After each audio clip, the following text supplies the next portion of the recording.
Bueno, primero que todo, muchas gracias a Pavex y muchas gracias a vos por esa introducción. Creo que me sobrevendes un poco, pero lo agradezco. ¿Se me escucha bien y se ve la pantalla primero? Se te escucha bien, perfecto. Y a ver, ya te digo si se ve tu pantalla. Sí, se ve perfecto. Se ve. Perfecto. Muchas cosas interesantes que dijiste sobre blockchain. Es cierto, no es un martillo que sirve para clavar todo, solucionar cada uno de los problemas. Y parte de esta charla va a ser hablar de cuáles son los aspectos interesantes. Bueno, un poco sobre mí. Soy estudiante de quinto año de Ingeniería en Sistemas. Soy becario en el CITS, donde conocí a Germán. Soy aficionado de la programación desde hace muchos años que me gusta aprender cosas por mi cuenta. Empecé hace 2 años con desarrollo web, me gustó Linux, las consolas, todo el scripting. Seguí aprendiendo eso. Este año, con mi grupo de proyecto final, empezamos con la idea de blockchain. Nos pusimos a investigar cada uno por su cuenta. Y bueno, eh, fui aprendiendo muchísimas cosas del camino, muchas formas de la forma dura, prueba y error, darse la cabeza contra la pared.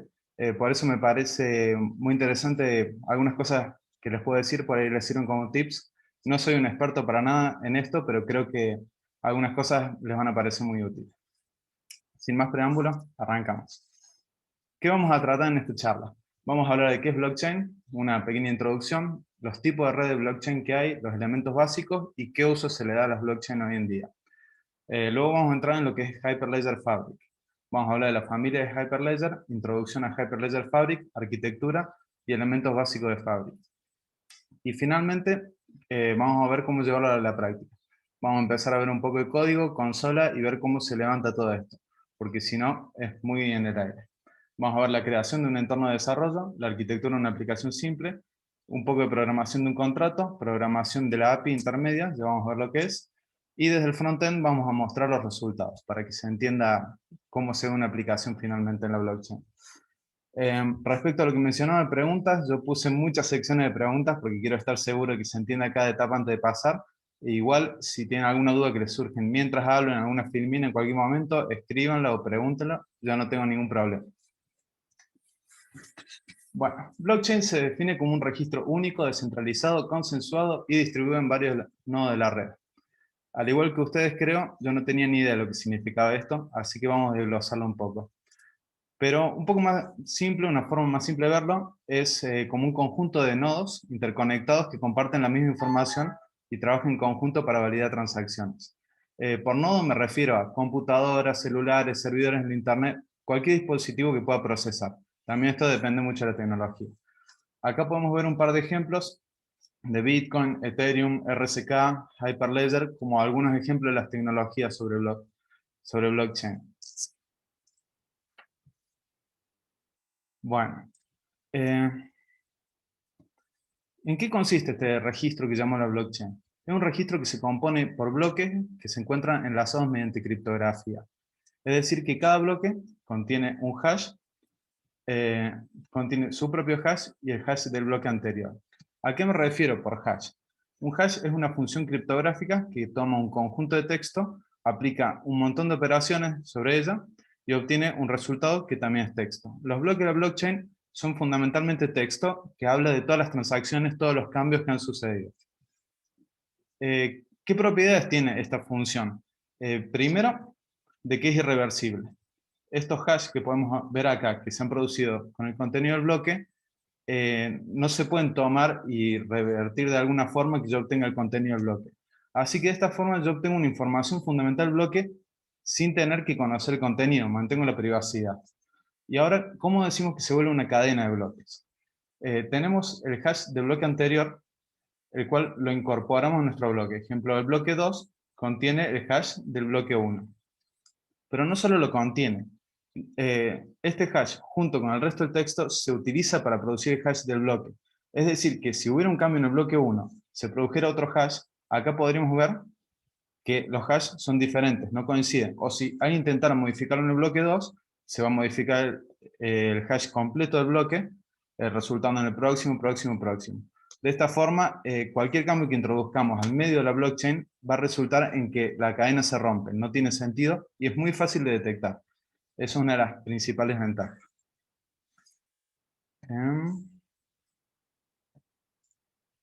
Bien, cuando hablamos de descentralizado y distribuido, que sea distribuido implica que la información se encuentra replicada en cada nodo de la red, lo que permite que cada nodo pueda tomar decisiones independientes a las de los demás. Esto se vincula con el concepto de descentralizado, que implica que el flujo de la información y la forma en que de la toma de decisiones no respeta ninguna jerarquía. Es decir, no hay ningún nodo o un usuario o algo que tenga un permiso supremo y le pueda indicar a todos los demás qué hacer o cómo comportarse. Cada decisión se toma individualmente. Y también estas decisiones se toman mediante lo que es una política de consenso, que vamos a ver qué. El consenso es el mecanismo por el cual los nodos de la red... ¿Perdón? Pensé que alguien decía algo. Decía que el consenso es el mecanismo por el cual los nodos de la red deciden cuál debería ser el próximo estado de la blockchain. Es decir, cuál va a ser el próximo bloque que va a haber en la blockchain. Comúnmente, para que una transacción sea aprobada, el 50+1% de los nodos tiene que aprobarla. Igual existen múltiples políticas de consenso que vamos a ver más adelante con Fabric. Existen varios algoritmos para determinar el consenso. Acá los podemos ver. Proof of Work, o prueba de trabajo, es el algoritmo original que nació con Bitcoin y tiene un concepto muy simple, pero se demostró que es eficiente. Se basa en el principio de que es demasiado costoso para un atacante convertirse en el 51% de la red, ya sea agregando nuevos nodos a la red, es decir, ampliándola, o tomando control de los nodos existentes. Para redes grandes, como son ejemplos de Bitcoin, Ethereum, es imposible convertirse en el 51% de la red. Bueno, imposible es una palabra absoluta, pero realmente se puede ver que la dificultad es gigante. Tienen un problema, sin embargo, es que justamente dependen de ese gran tamaño de las redes para mantenerse seguras. Si uno quisiera crear una red en pequeña escala con 2 o 3 nodos, no sería muy seguro porque alguien podría después crear 10 nodos y tomar control de la red. Cuando digo tomar el control de la red, es poder empezar a hacer cosas en contra de las políticas que habían establecido. Ejemplo, transacciones falsas, que podrían permitir desviar dinero o alguna otra acción maliciosa. Después tenemos una mejora introducida en la red de Ethereum llamada el Proof of Stake, o prueba de inversión. Esto es un algoritmo de prueba de trabajo, pero incorpora la idea de que un usuario es más confiable mientras más dinero haya puesto en juego. Para esto, los nodos de la red se deben configurar de forma que tengan cierta cantidad de Ethereum, o bueno, si otro lo implementa, cierta cantidad de criptomoneda ahí en juego. Y en caso de que ese nodo haga una acción maliciosa, realice un ataque, o simplemente que está mal configurado, va a recibir una penalización. Es decir, intentar hacerle un mal a la red va a costar dinero. Y después tenemos un algoritmo totalmente distinto llamado Proof of Authority, de autoría o de autoridad. En este mecanismo que se utiliza en las redes privadas, todos los participantes involucrados son entidades conocidas que han sido verificadas por entidades que ya estaban en la red. Como no pueden ingresar participantes anónimos, a la red no necesita miniar un bloque, por lo que tampoco es necesario implementar una moneda para sostener esta red. Bueno, ya mencioné un poco las redes privadas. Vamos a ver que hay varios tipos de redes. Tenemos las redes públicas, donde cualquier persona puede unirse y participar agregando nuevos nodos. En estas redes se requiere un gran número de participantes, como había hablado, para mantener la seguridad. Requieren del proceso de minería y requieren mayormente de una criptomoneda para pagarle a los mineros por todo este trabajo. Por otro lado, tenemos las redes privadas o permisionadas, donde solo pueden participar de la red nuevos participantes que han sido verificados y autorizados por los participantes de esta red. Y para validar una transacción alcanza solo con su identidad, con la firma de su identidad. Estas redes no requieren una participación masiva para garantizar la seguridad, son rápidas, se pueden crear múltiples instancias de la red, a diferencia de Bitcoin y Ethereum que hablamos de grandes redes públicas para todo el mundo. Acá no hay problema de que la misma red, con los mismos contratos, se despliegue en múltiples instancias para diferentes clientes o organizaciones. Y como digo, como se sostiene bien con pocos nodos, realmente funciona. Además también soportan que los integrantes de la red tengan diferentes roles y realicen diferentes acciones. No es tan simétrico. Ejemplos de estas redes son Hyperledger, R3 y Ripple. Bueno, los smart contracts. Este concepto fue introducido en las redes de Ethereum, aunque actualmente se utilizan en múltiples tecnologías, y permitió introducir la lógica de negocio a las transacciones financieras de una red. Actualmente este concepto evolucionó permitiendo realizar cualquier tipo de transacciones en una red, como la consulta de información, registro de datos, e incluso crear un sistema transaccional dentro de la blockchain. ¿En qué consiste un smart contract? Consiste en código que se almacena en la blockchain, que puede tomar datos de entrada, realizar verificaciones y generar una transacción, el cual es un cambio de estado en la blockchain. Y finalmente devolver un resultado. Se puede considerar muy similar a las API para los que programan en API por la forma en que se comporta. De tomar una entrada, procesarla y devolver una salida. Estos smart contracts se ejecutan en múltiples nodos de la red, es decir, no es una única ejecución, y una transacción se va a considerar aprobada si es aprobada por la cantidad de nodos que especifica la política de consenso. ¿De dónde sale la aprobación? De si el smart contract, al ejecutarse, es aprobado o no. Bueno, también quería hablar un poco de los usos que se le da a esto. El uso más conocido es las finanzas, donde hablamos de transacciones con criptomonedas, activos financieros, como pueden ser acciones, bonos, o incluso el pago de servicios. Hablamos de billeteras virtuales, home banking, todo este tipo de servicios. Es lo más pujante en este momento. En esto destacan mucho redes como Ethereum.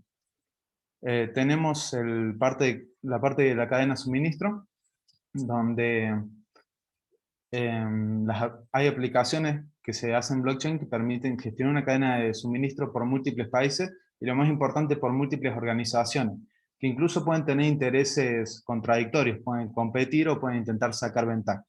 Acá se vuelven especialmente útiles los smart contracts, donde un tratado entre dos empresas, para que le den un producto o algo, se puede escribir en un smart contract que verifique a su debido momento si se cumplió o no, e incluso puede transferir moneda cuando la red lo permite.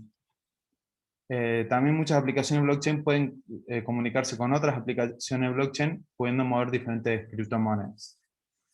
Y finalmente tenemos un grupo más amplio, que es el del ejemplo que voy a explicar, que son las aplicaciones que requieren transacciones seguras. Esto es un concepto más general, pero hay muchísimas aplicaciones de hoy en día, o aplicaciones que todavía no existen justamente por la falta de algo, que se podrían beneficiar de las aplicaciones descentralizadas y seguras. Un ejemplo son las aplicaciones de votación, algún registro automotor, la propiedad, con datos que realmente se deben cuidar y que estaría bueno que múltiples organizaciones los manejen. Preguntas hasta acá. Los escucho.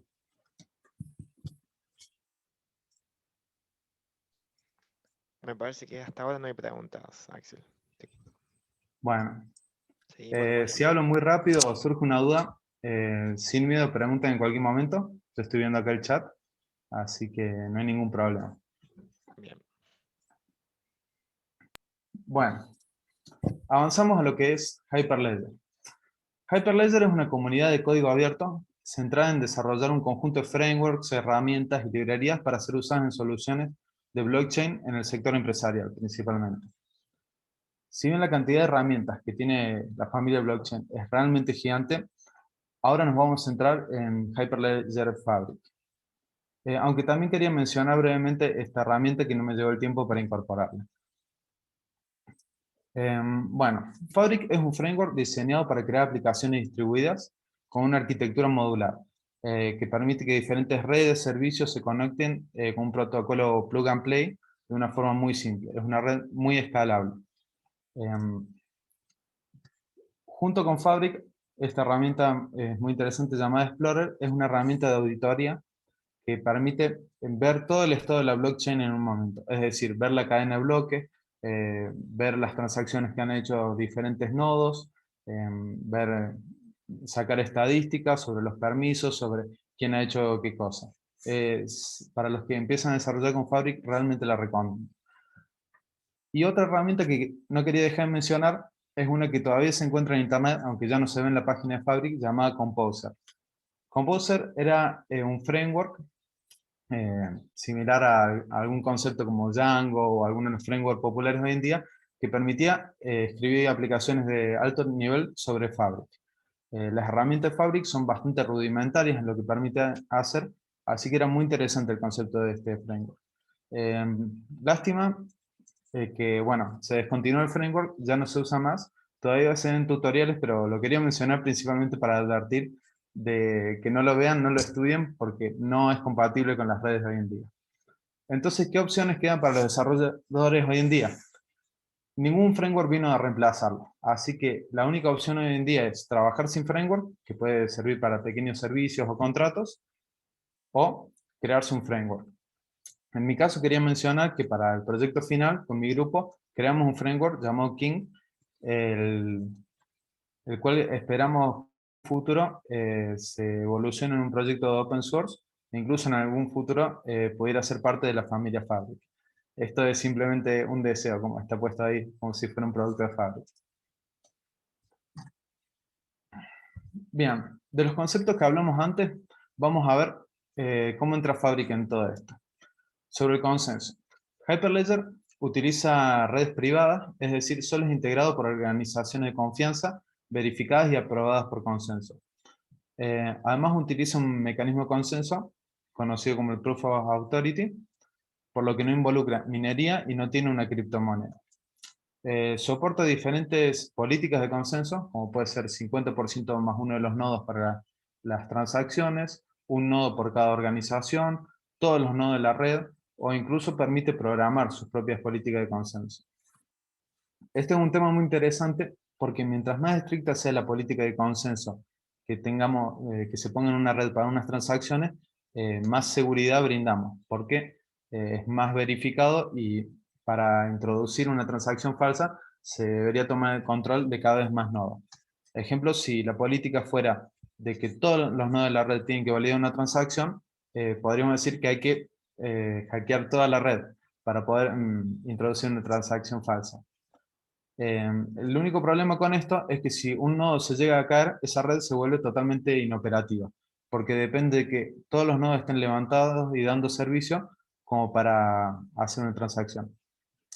Tenemos el extremo opuesto. ¿Qué pasa si creamos una política donde decimos que solo un nodo tiene que validar las transacciones? Que eso alcanza para generar una transacción nueva.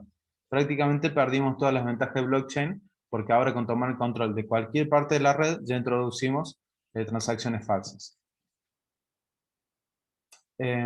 Además, Fabric, al igual que Ethereum, soporta los smart contracts para ejecutar lógica de negocio en la red, aunque introduce un par de conceptos nuevos. Bueno, la arquitectura de esta red se compone de diferentes nodos conectados en una red privada a la que se llama canal, donde la información viaja encriptada por cifrado asimétrico, clave pública y privada, más un montón de otras medidas de seguridad. Cada nodo necesita un certificado provisto por una autoridad certificante, al igual que en el protocolo HTTPS, para los que lo conocen. Este certificado le permite a cada nodo acreditar su identidad y les da la clave pública y privada necesaria para la encriptación. También cabe mencionar que existe otro componente de Fabric llamado Membership Service Provider, el cual les da los permisos. Podría decirse que las organizaciones certificantes le dan una identidad para que puedan cumplir un rol en la red, pero luego otro mecanismo de Fabric le da los permisos. Ahora veamos la arquitectura ya en un contexto general de una aplicación que se está conectando. Los actores de este sistema pueden ser organizaciones que quieren registrar sus productos o publicar nuevas cosas en la red, y clientes que quisieran comprar estos productos. Ambos se comunican mediante aplicaciones de usuario, que pueden ser mobile o web, con el cliente de Fabric. Este cliente es una API que recibe las consultas y transacciones y maneja la comunicación con la red de Fabric. Es interesante, si tuviéramos que dibujar una línea, del lado izquierdo estamos hablando de cosas todavía fuera de la blockchain. Este cliente es una aplicación web, una API web cualquiera, que no se encuentra dentro de Fabric. Bueno, esta API recibe algún pedido por HTTP y realiza una transacción. Esta transacción se le va a enviar a múltiples nodos ancla o Encore, los cuales tienen los smart contracts adentro corriendo en una máquina virtual y los ejecutan y reciben el resultado de los smart contracts. Es muy importante que realmente no se genere una transacción en ese momento. Lo que se genera, una vez que se evalúan dentro de los peers, es una respuesta, que es la transacción aprobada o no. Luego este cliente se encarga de recolectar cada una de esas respuestas hasta cumplir con la política de consenso. Ejemplo, si fueran 50 más 1, necesitaría de 2 de estos peers la aprobación. Una vez que tiene eso, se lo envía a este componente llamado el Ordering Service, que puede ser uno o más nodos que se encargan de validar, de juntar todas las transacciones que llegan en un periodo de tiempo, no solo una. Ese periodo de tiempo es un segundo y medio, bastante corto, pero genera una demora. Las generan dentro de un bloque de blockchain y se lo envían a todos los peers de nuevo para validación. Estos peers ahora se llaman endorsers, que pueden ser diferentes nodos o puede ser el mismo nodo cumpliendo los dos roles.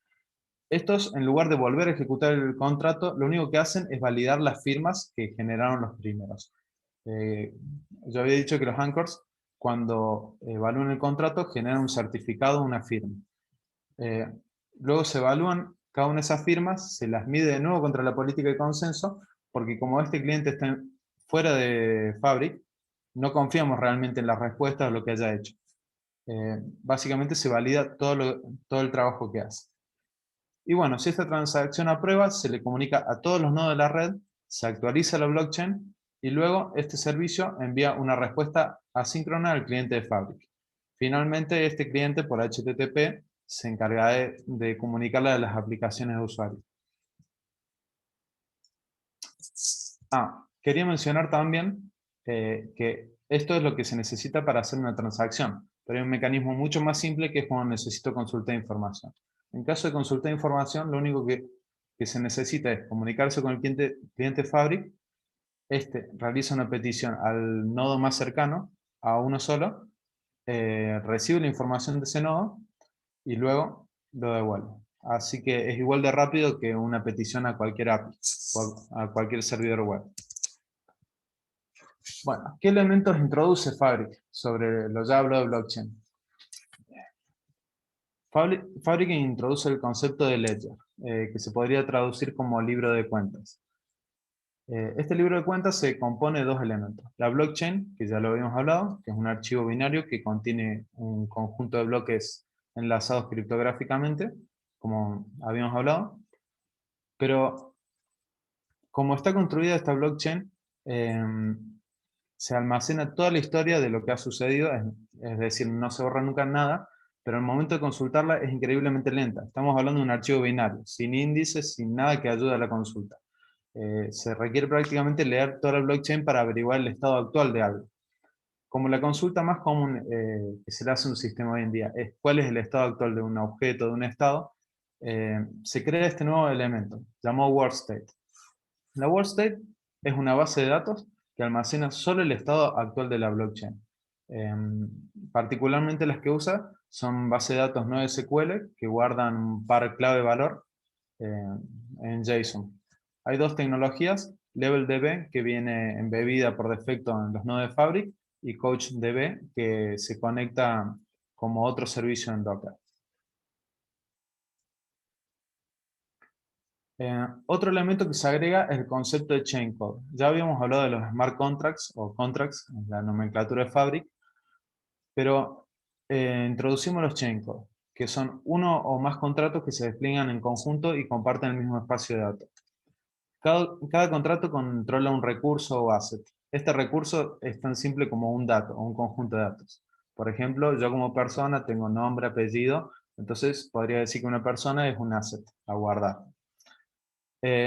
Bueno, como dije, estos recursos son pares clave-valor y se almacenan tanto en la blockchain como en la world state. Específicamente, la world state se actualiza ante la llegada de un nuevo bloque en la blockchain. En la mayor parte de los casos de uso, chaincode y contract se consideran sinónimos, dado que es muy común que haya un solo chaincode por contract.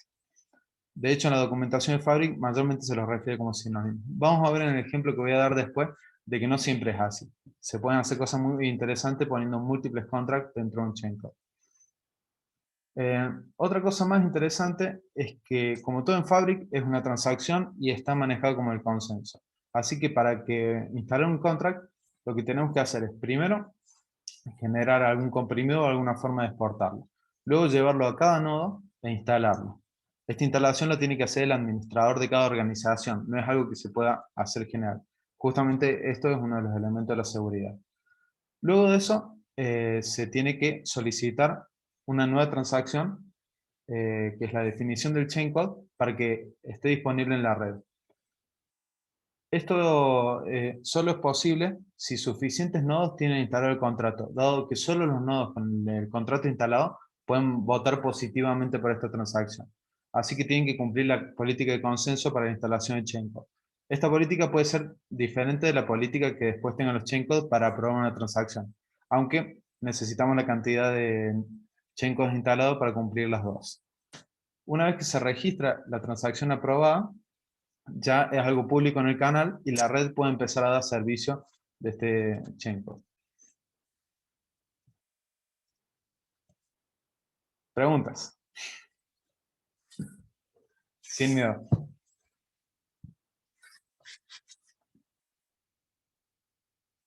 A ver si hay alguna pregunta.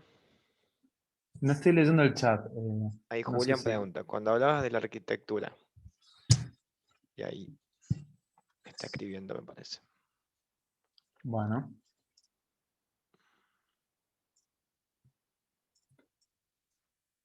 Si por alguna razón al compartir pantalla no tengo Sí, acceso al chat. ahí te la dicto yo la pregunta. El cliente de Fabric, al estar fuera de la blockchain, ¿no? El cliente ese de la aplicación web que vos mencionabas, Sí. ¿no sería una gran vulnerabilidad desde la perspectiva de seguridad? Muy buena pregunta. Realmente es un tema muy interesante. Tanto las aplicaciones mobile, web, como todo lo que está fuera de la blockchain, está expuesto a las mismas vulnerabilidades que todas las aplicaciones que conocemos, lo que nos haría pensar que todo el sistema es vulnerable. Al menos para los que son programadores de backend, en algún momento les enseñaron que en el backend hay que verificar absolutamente todo. Es más, no hay que confiar en lo que envía el front. Bueno, realmente en los contracts se aplica el mismo patrón.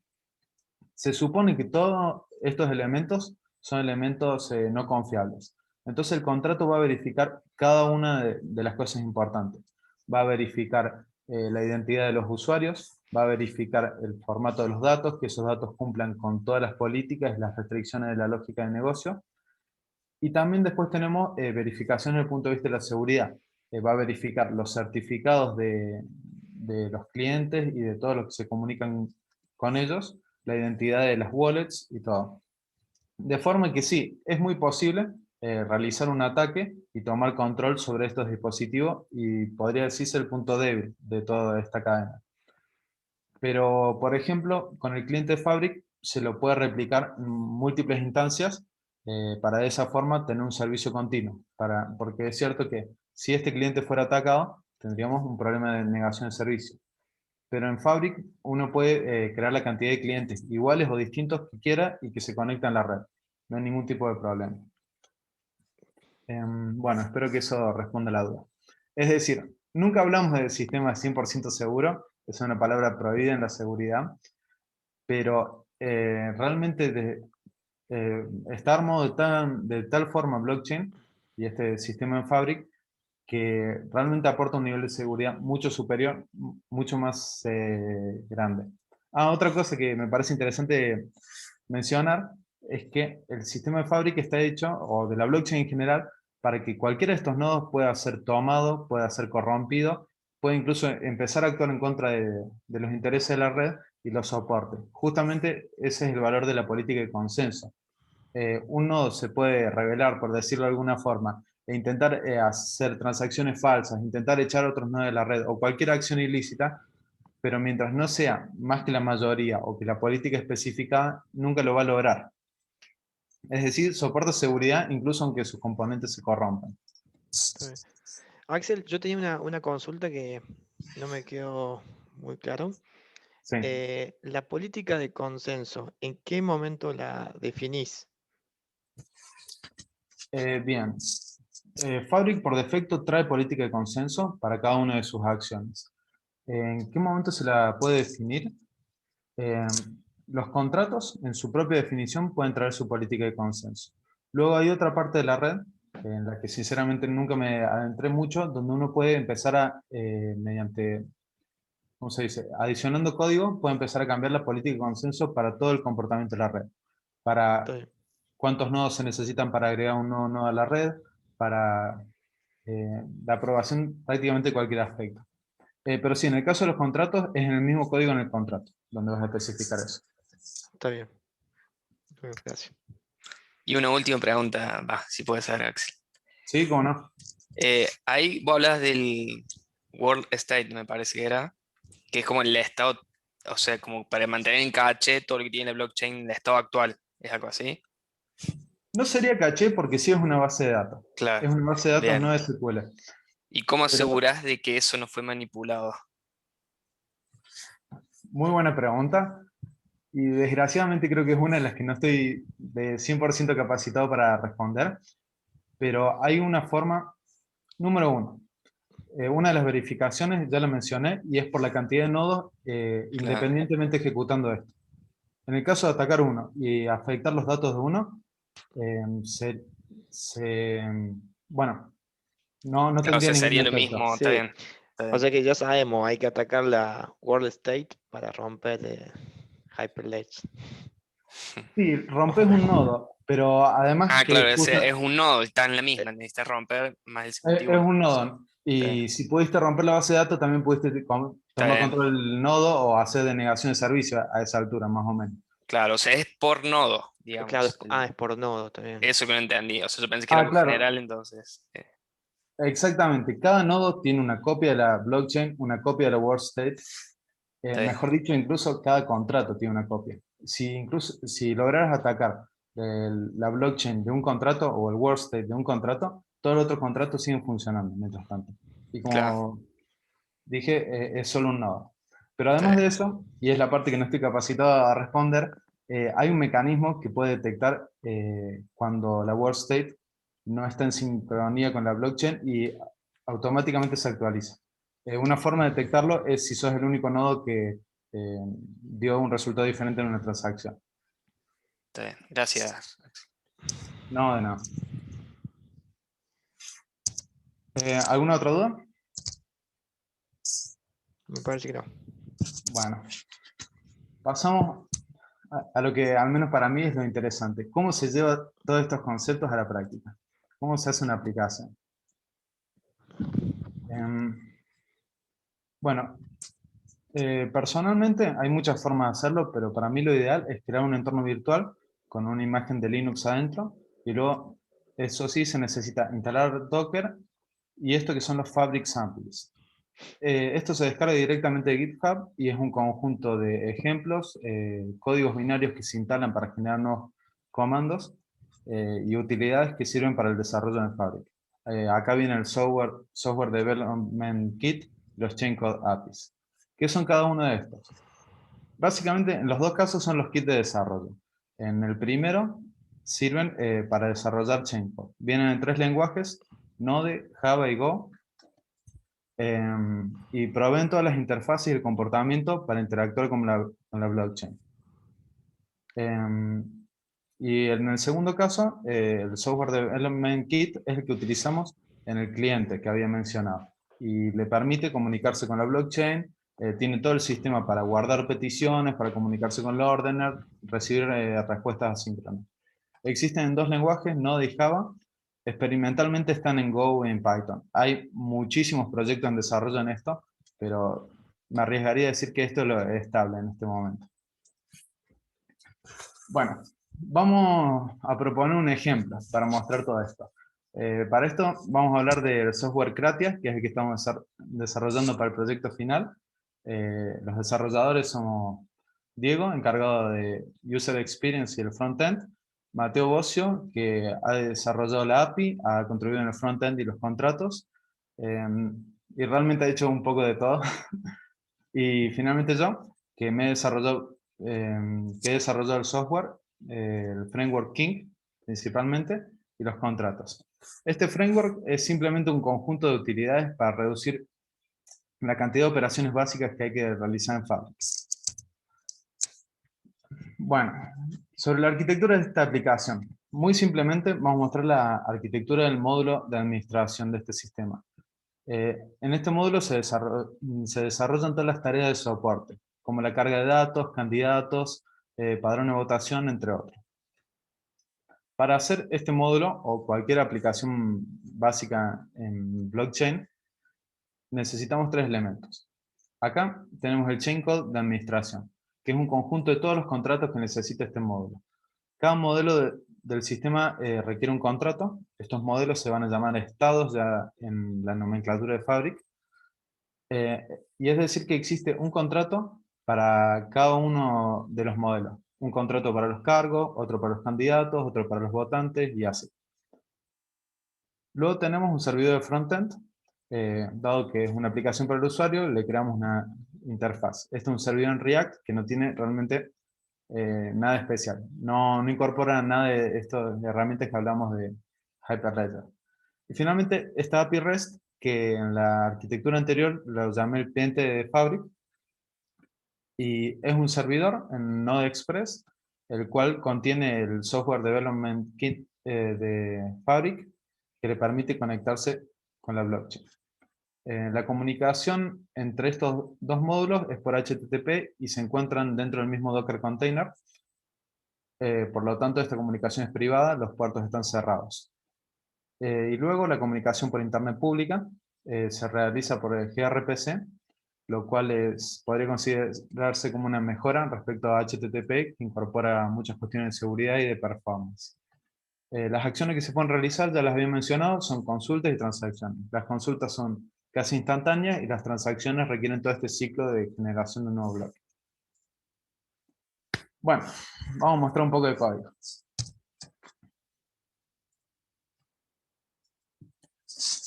Acá tengo la máquina virtual que había mencionado anteriormente, con Ubuntu como sistema operativo. Y acá tenemos el proyecto completo. Díganme si se puede ver bien la letra. Sí. Sí. Perfecto. Bueno, tenemos primero el chain code. Dentro tenemos este componente llamado el admin contracts, que por más de llamarse contracts, en realidad es chain code, un conjunto de contracts. Antes de mostrarlo, voy a desplegarlo por un tema de tiempos.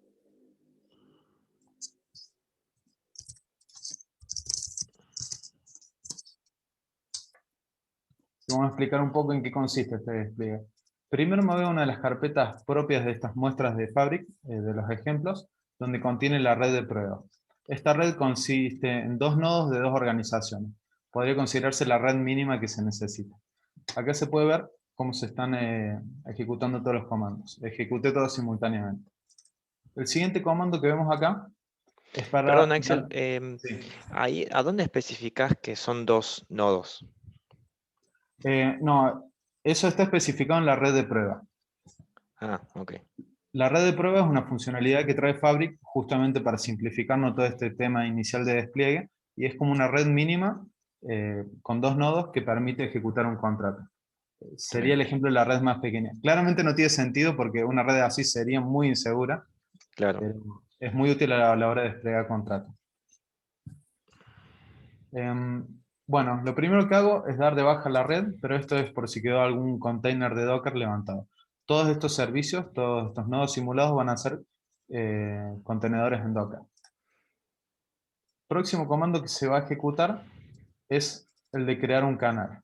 Un canal, como habíamos dicho, es una red en Fabric. Este canal se llama botnet. También está levantando la red de Fabric y creando los nodos en este paso. No entro en detalle de cada una de estas cosas porque realmente es para no acabar más y es muchísimo código preensamblado que trajo Fabric. Está bien. Finalmente, el último comando es el que dice que en el canal recién creado llamado botnet vamos a desplegar un contrato llamado admin contracts. Acá especificamos la dirección de esta carpeta, y finalmente, que es el lenguaje JavaScript. Esta también es una utilidad de prueba, dado que no tiene sentido que un solo usuario pueda desplegar el contrato en todos los nodos. Pero, de nuevo, sirve para poder probarlo. Podemos ver, después de todo este código que se veía pasando, que todo esto funcionó. Se ha creado el canal, se ha creado el contrato y se ha registrado correctamente este contrato, por el mecanismo que recién habíamos explicado. Entonces vamos a ver un poco qué tiene dentro de este contrato.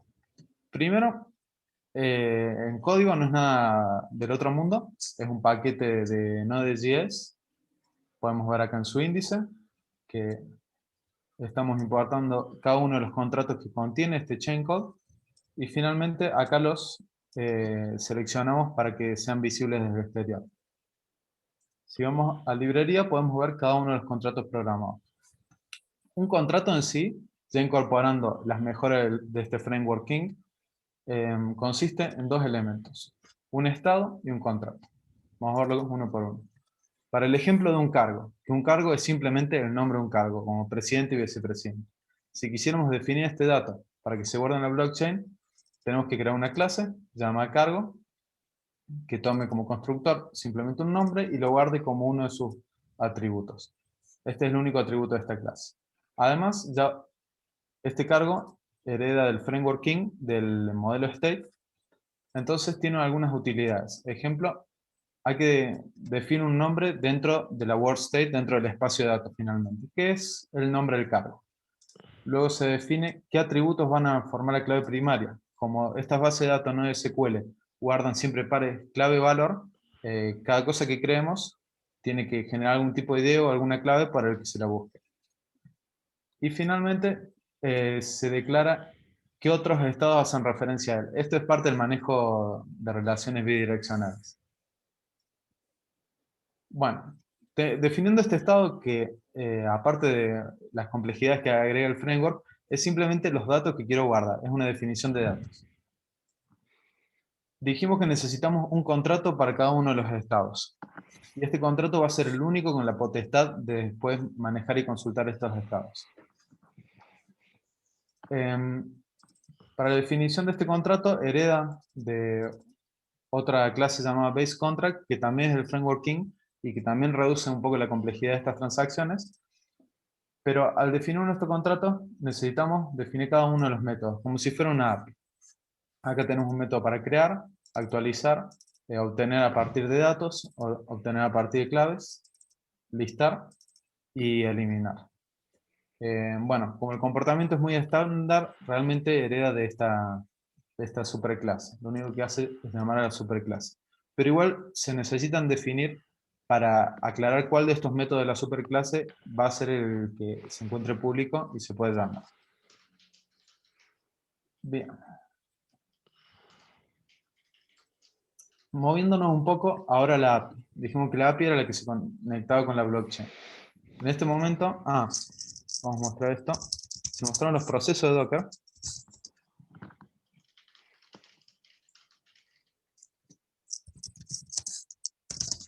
Podemos ver todo lo que se creó con estos comandos. A ver si lo muestro completo. Tenemos el nodo de la organización 1, el nodo de la organización 2. Como se puede ver, todos tienen example en su URL. Son los creados por estos comandos. El elemento que dijimos que es el ordener, el encargado de crear los bloques y distribuirlos en la red. Y las autoridades certificantes, que dijimos que al igual que en el protocolo de HTTPS, son las que permiten dar identidad a los miembros de la red. Hay una para cada organización y una para el ordenador. Este ordenador también va a ser propiedad de una organización finalmente. Y ahora en la mejora de Fabric va a poder ser propiedad de múltiples organizaciones, para asegurarse que no haya fraude al crear un bloque.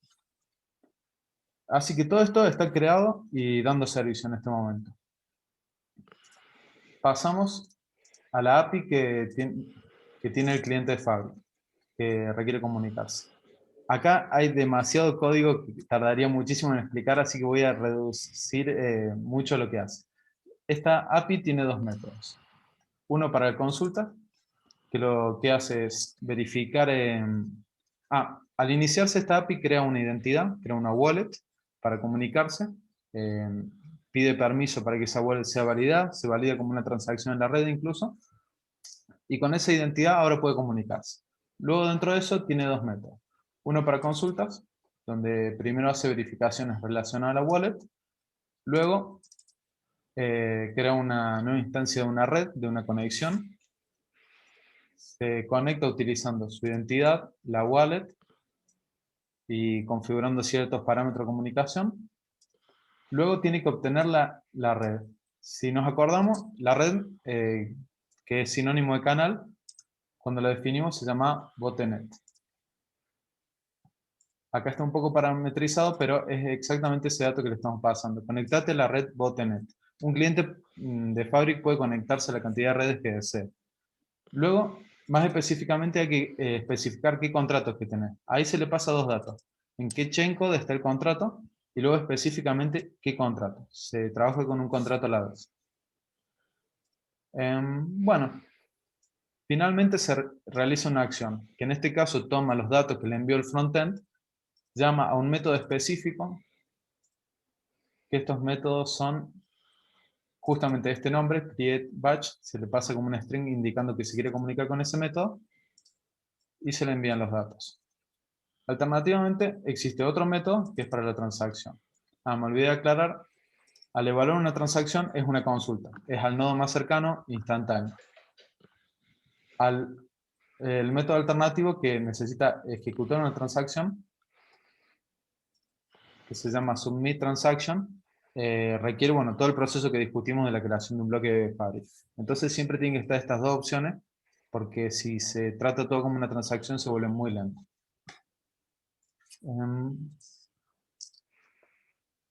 Bien, vamos a levantar esto, muy sencillamente.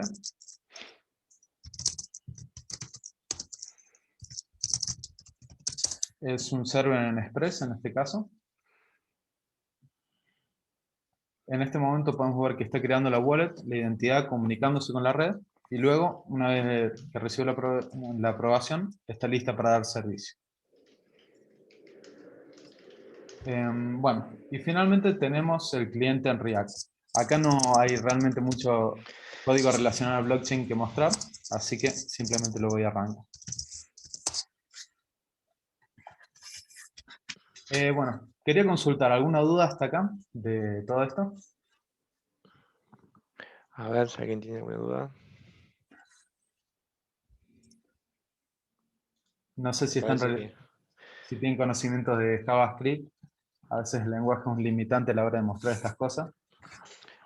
Yo creo que sí, Axel. Creo que muchos de acá, por lo menos, seguramente tienen conocimiento. Está muy bueno, che. La verdad que me gusta mucho todo lo que hicieron. También, bueno, felicitarlo a Mateo y a Diego porque creo que están conectados acá también. Por lo que vi, hay un Mateo y hay un Diego, así que, Sí, son ellos. salvo que sea mucha coincidencia, está muy bueno. La verdad que los felicito. Después me gustaría ver también un poco el framework ese que hicieron. ¿Es código libre? ¿Está disponible en GitHub? ¿O cómo lo tienen pensado publicar? A futuro es la idea, pero en este momento todavía no es ni siquiera un proyecto independiente. Se lo Está puede bien. ver al inspeccionar el chain code como un paquete más dentro de cada contrato.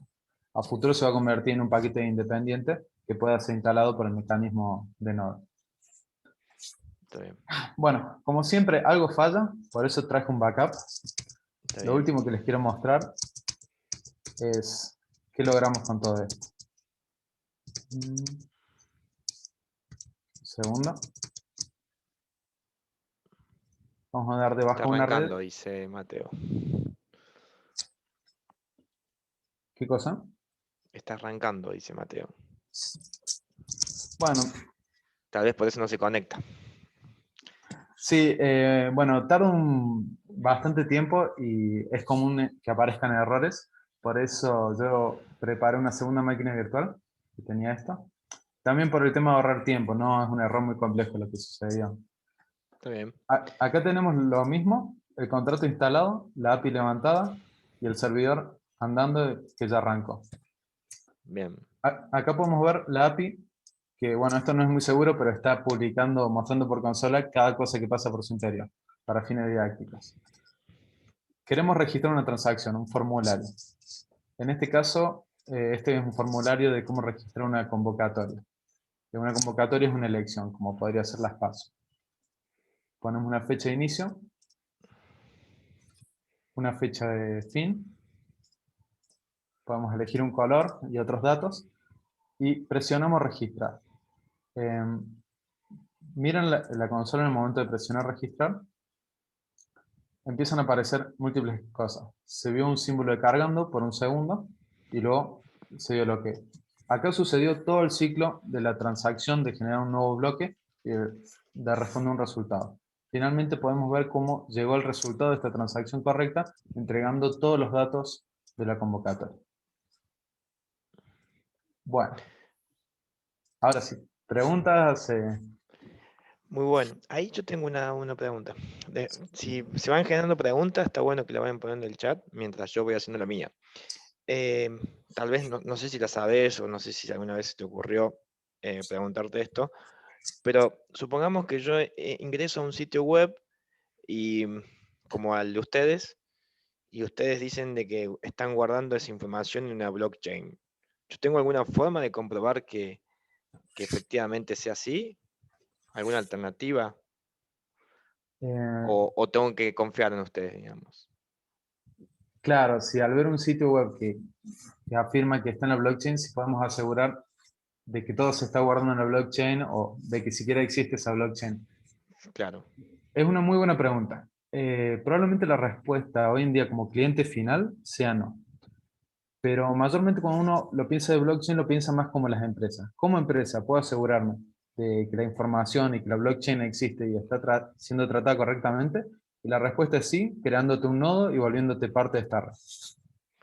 claro, está bien, entiendo. Bien, Pero bien. está muy bueno el tema que planteas porque es también el desafío de la confianza. Cómo un usuario final puede mirar esto, entender que funciona bien y entender que es seguro.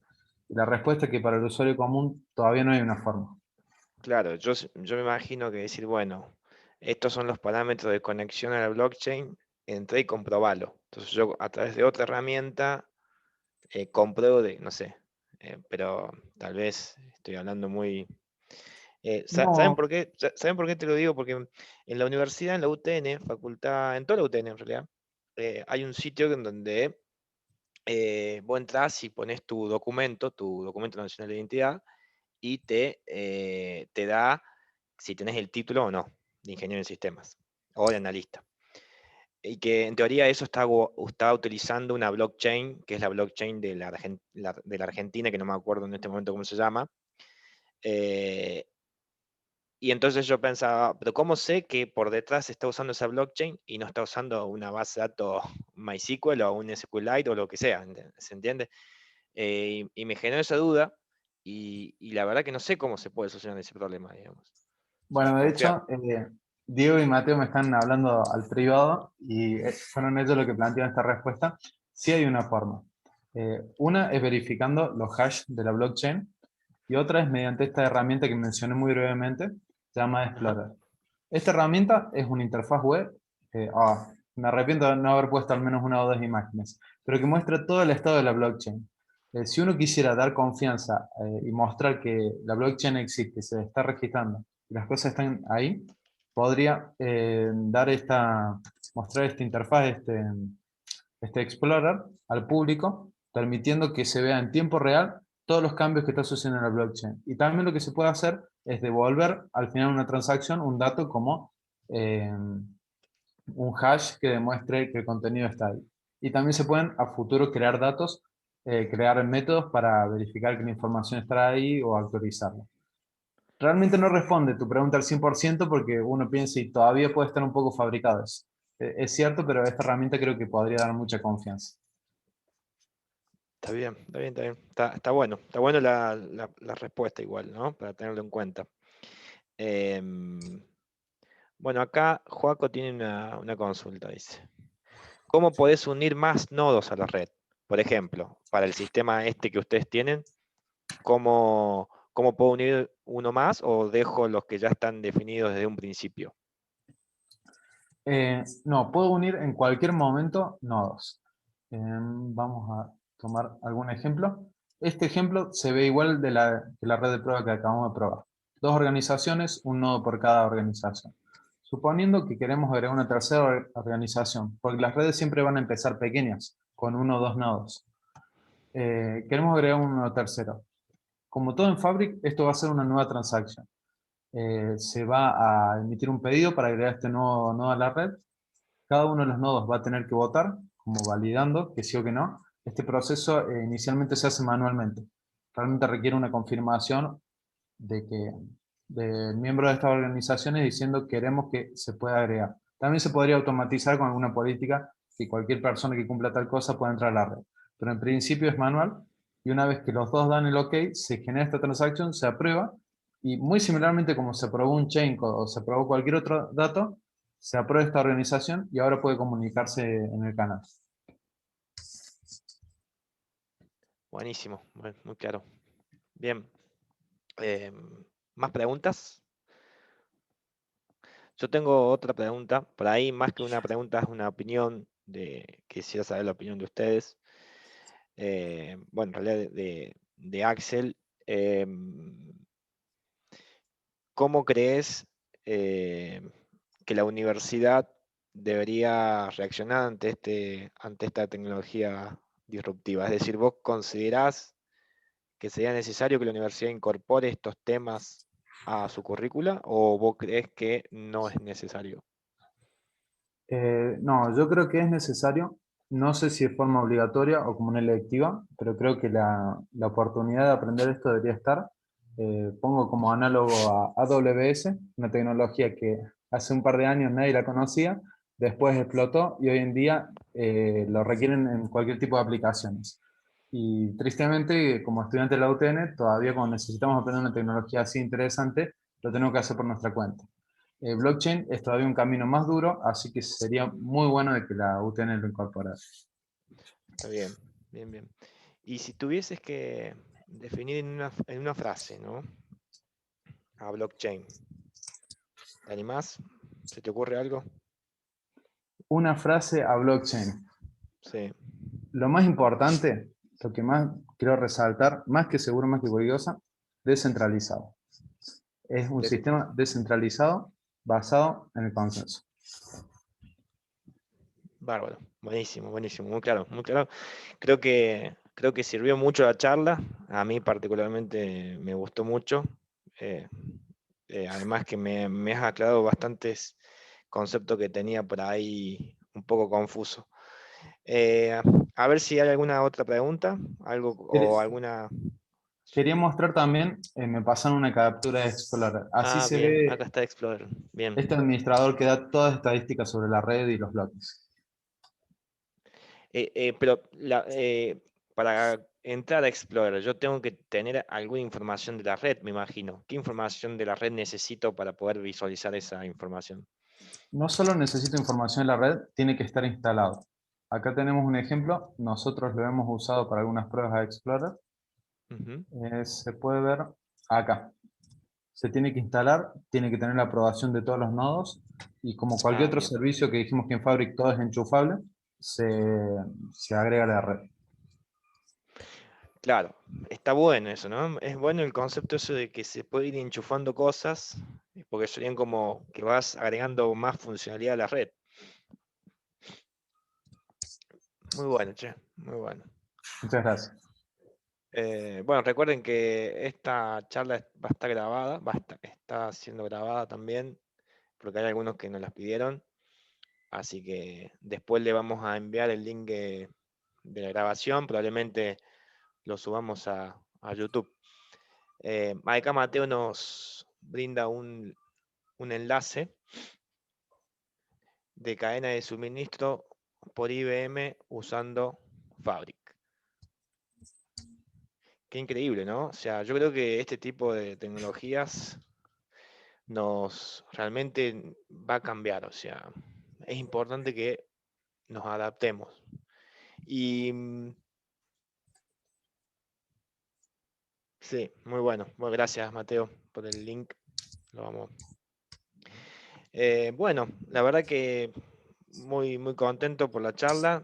Gracias Axel, gracias Mateo, gracias Diego también, porque la verdad que entiendo que han sido los tres que han estado trabajando en el proyecto y está quedando bueno. Los felicito.